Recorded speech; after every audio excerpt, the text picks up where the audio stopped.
Salut tout le monde, j'espère que vous allez bien. Bienvenue sur ma chaîne et bienvenue sur cette nouvelle vidéo où on va découvrir un nouvel oracle aujourd'hui. Euh, Encore un oracle que j'aime beaucoup, vous allez vous dire que je me répète, mais en même temps, si je l'ai, c'est que je l'aime bien. Cet oracle, c'est The Oracle of Visions, donc l'oracle des visions de Ciro Marchetti. Encore une fois, je ne sais pas si je le prononce bien, mais vous aurez bien compris. C'est un jeu qui existe, là c'est la version en anglais, mais évidemment ce jeu existe en français, donc c'est relativement facile à trouver, je pense, vous pouvez le trouver un peu partout. C'est un très joli jeu, les dessins sont vraiment sympas. Donc vous avez 52 cartes à l'intérieur, avec un joli petit livret.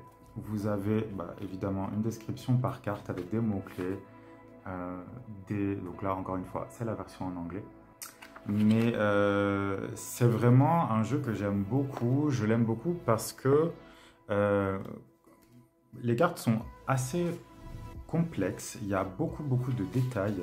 Il y a beaucoup de symboles. C'est très riche. Je trouve que même euh, quand vous utilisez ce jeu, je ne pense pas qu'il soit nécessaire non plus de tirer 50 cartes à la fois.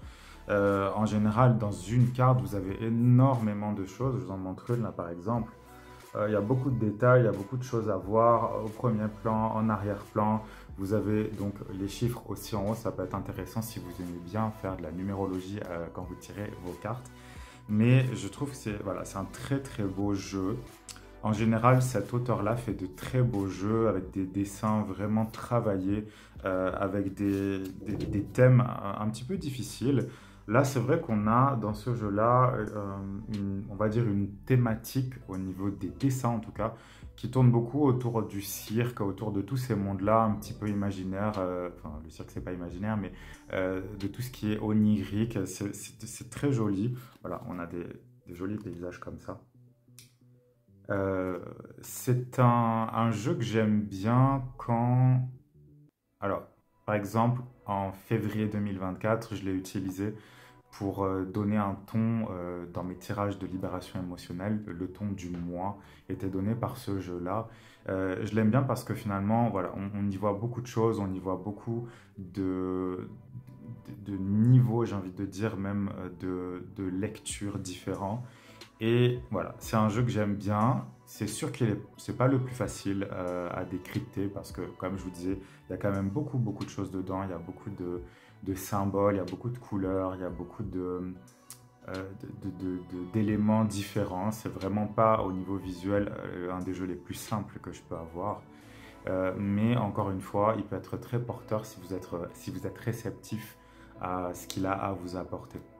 Dans tous les cas, je vous laisse avec le visionnage de toutes les cartes juste après ce petit blabla.